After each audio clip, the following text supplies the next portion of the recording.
ये कभी विश्राम को प्राप्त नहीं हुआ। ये संकल्प बनाता है अगर ये शरीर भोगने को मिल जाए मैं विश्राम को प्राप्त हो जाऊं, ये पदार्थ भोगने को मिल जाए, ये दृश्य देखने को मिल जाए, ये श्रवण प्रिय संगीत सुनने को, ये वात सुनने को, इंद्रियों के सहित मन शब्द स्पर्श रूप रस गंध, और चाहता है विश्राम। भ्रमित करके हमको जहां बिल्कुल विश्राम नहीं है, बिल्कुल आनंद नहीं है, वहां ले जाता है और फिर खुद अनुभव करके कहता है इसमें तो नहीं है, शायद उसमें होगा। फिर वहां से विचलित करके दूसरे में, दूसरे से तीसरे में पूरा जीवन व्यतीत कर देता है। कब हूं मन, पकड़ो तो इसकी चाल को। ये छलिया हमको छल रहा है और हम अपने आप को इसके अधीन करते चले जा रहे हैं, और उसकी चाल को ना समझकर हम समझते हैं ये मन हमें सुख देगा, जो कहता है मुझे कर लेना चाहिए। गलत सलाहकार है, फंसा देगा, पराजित करा देगा, बंधन में डलवा देगा। जैसे जिस राजा का मंत्री यदि गलत सलाह दे तो राज्य नष्ट हो जाता है, यदि वैद्य गलत सलाह दे तो मरीज को रोग पूर्ण रूप से अधीन करके नष्ट कर देता है। यदि सद्गुरु शिष्य के अनुकूल होकर बोले तो उसका नाश हो जाता है, शास्त्र के अनुकूल, सिद्धांत के अनुकूल तो उसको परमात्मा प्राप्ति होती है। ऐसे ही इस मन रूपी सलाहकार ने मुझ भगवद अंश को ऐसी सलाह दी कि शब्द स्पर्श रूप रस गंध, ये जो माया रचित हैं, इनके भोगने में बड़ा सुख है। जहां जहां कहता है वहां वहां, जो जो क्रिया कहता है वो क्रिया, जैसे जैसे कहता है वैसे वैसे।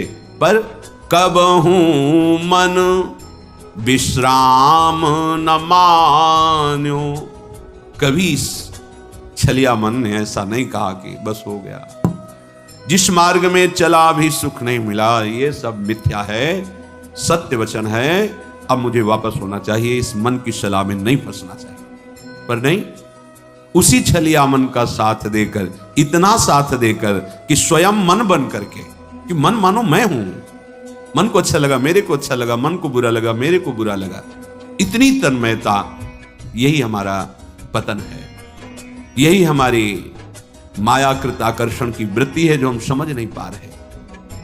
निशिदिन भ्रमत विसारी सहज सुख, जहां तहां इंद्रिन तान्यो,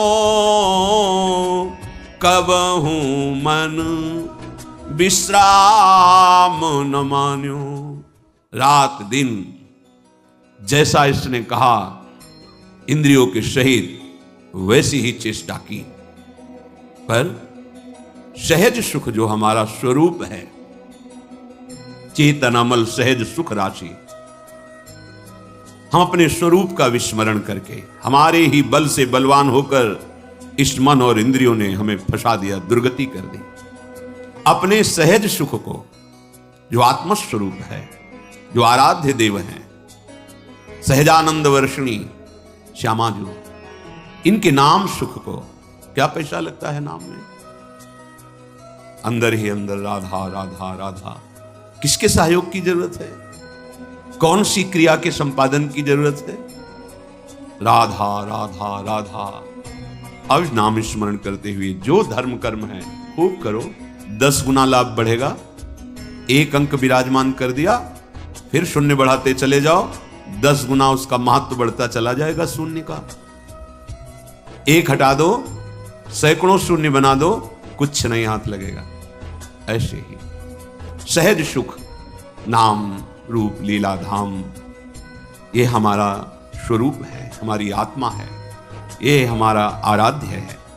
भूल गए इसे, सहज सुख को भूल करके इंद्रिय और मन के द्वारा हम ठगे जा रहे हैं रात दिन, अपने को बड़े बुद्धिमान समझ रहे हैं। इसीलिए कहा गया है राम ही भजई ते चतुर नर। वही चतुर है इस संसार में जो माया के आकर्षण से बच करके नाम जप कर ले जाए। नाम जप नहीं हो रहा तो जीवन व्यर्थ जा रहा है। निशिदिन भ्रमत, रात दिन दौड़ा रहा है मन, ये कर लो, ये मिल जाएगा, इससे सुखी हो जाओगे, इतने अधर्माचरण, इतने पापाचरण कि फिर बुद्धि निर्णय करना बंद कर देती है। वो पशुवत, वो राक्षसवत हो जाता है। आंख खोल के देख लो, भगवद विमुख कैसा अंतःकरण निश्चय करता है, कैसा मनन करता है, कैसा चिंतन करता है।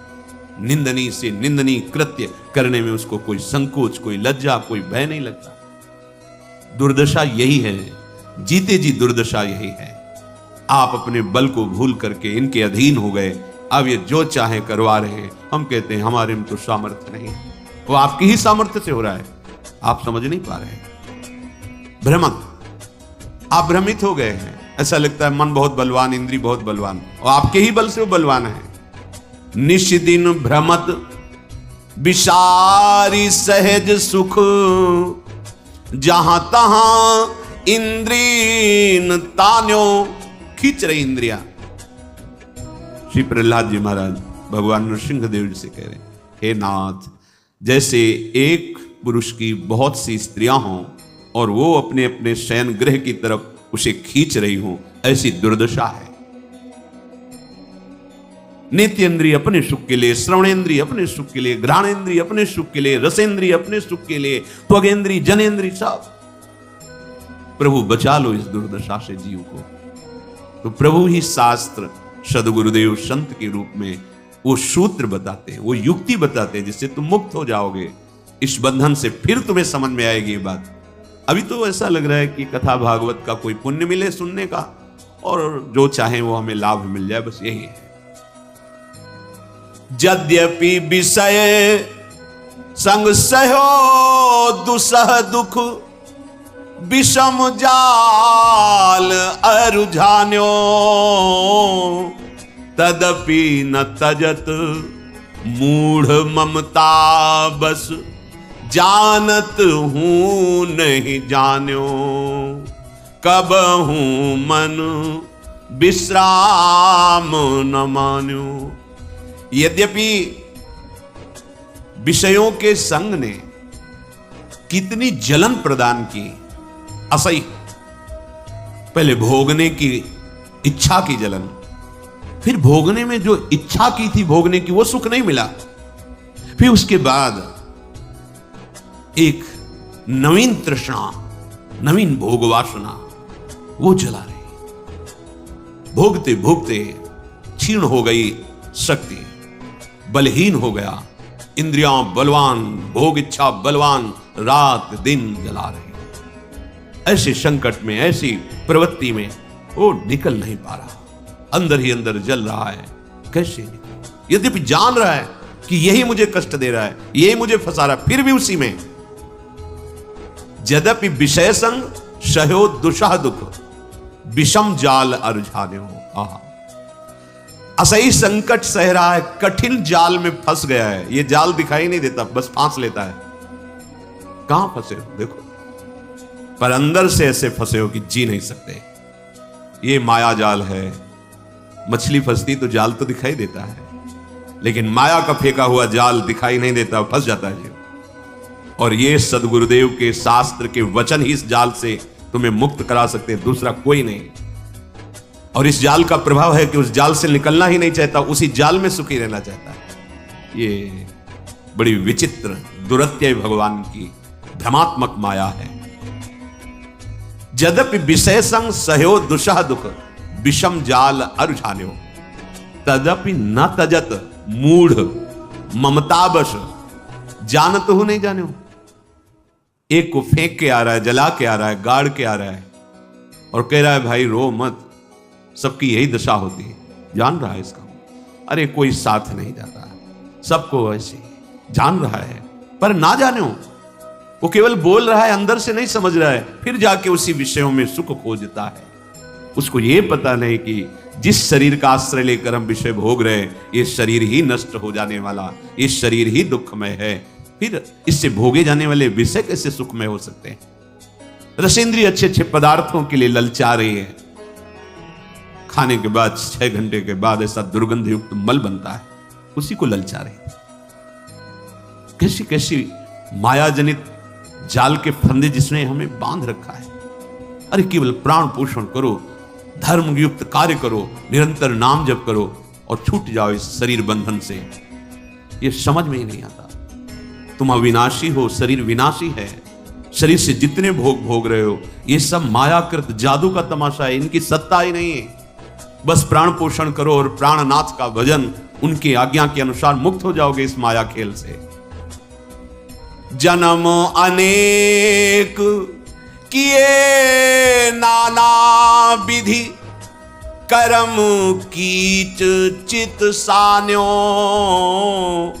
होई न विमल विवेक नीर बिनु, वेद पुराण बखान्यो, कबहू मन विश्राम न मान्यो।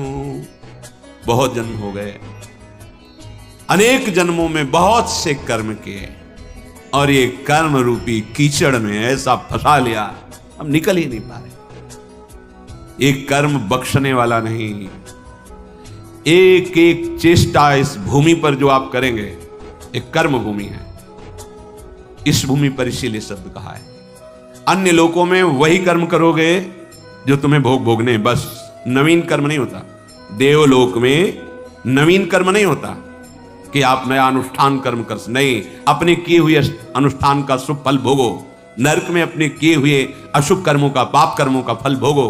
अन्य लोकों में भी ऐसा है, एकमात्र ये। इसीलिए यहां जन्म लेने के लिए देवता भी ललचाते हैं। बड़े भाग मानुष तन पावा, सुर दुर्लभ सदग्रंथ लावा। ये कर्म एक एक सेकंड का हिसाब है। आप क्या बोल रहे हैं, क्या देख रहे हैं, कैसे पूरा का जितना समय दिया गया 80 वर्ष 100 वर्ष, तो जिस दिन आप इस भूमि पर प्रकट हुए उसी समय से शुभ अशुभ कर्म का भोग लागो, और जहां चेतना जागृत हुई नवीन कर्म वो आपके ऊपर। शास्त्रीय सिद्धांत से शायद 14 वर्ष की अवस्था तक मांडव्य ऋषि धर्मराज से व्यवस्था बनाई थी, क्योंकि उस समय पूर्ण चेतना धर्म की क्या वृत्ति ये नहीं जागृत होती, तो उस समय तक के लिए तो इसके आगे जो कर्म होते हैं उनका एक एक हिसाब होता है। ऐसा ना समझो आप जो हंसी मजाक कर रहे हैं, आप देख रहे हैं, बोल रहे हैं, छू रहे हैं, ये सब आपका रजिस्टर है, बढ़ रहा है। किस विषय में आप बोले, क्या बोले, उस बोलने में क्या दोष था, आपने क्या क्रिया की, वो सत्य शास्त्रों की सम्मति से है या निषेधात्मक है, उसका फल आपको मिलेगा। और यदि एक आप युक्ति सीख गए कि अब जो मैं कर्म करने जा रहा हूं वो श्री भगवान की प्रसन्नता के लिए होगा और भगवान के द्वारा दिए बल से होगा, वो कर्म बांधेगा नहीं, और जब कर्म हुआ तो पूर्ण समर्पित प्रभु को मुक्त हो जाओ। पर कहां इतना ध्यान है, अहम इतना स्मृति थोड़ी रहने देता है कि ये कृष्ण प्रीत्यर्थ कर्म करने जा रहा हूं, ये कृष्ण प्रीत्यर्थ कर्म हो रहा है, ये कृष्णार्पणम मस्तु के लिए कर्म हो रहा है, अभी आनंद आने लगेगा। पर नहीं, अहंकार से मैं नहीं किया, मैं करूंगा, मैं। जन्म अनेक किए नाना विधि, कर्म कीच चित सान्यो। जैसे कोई दलदल में फंस जाए, निकलना बड़ा मुश्किल, ऐसे ही कर्म जाल फांस लेते हैं, निकलना बड़ा मुश्किल। देखो ना, निकलने की सोचो आप, कैसे अंदर पीड़ा पहुंचाते हैं ये सब। कैसे हमारे बिना परिवार कैसे चलेगा, ये कैसे होगा, ये कैसे होगा। चित सान्यो, उसमें फंस गया।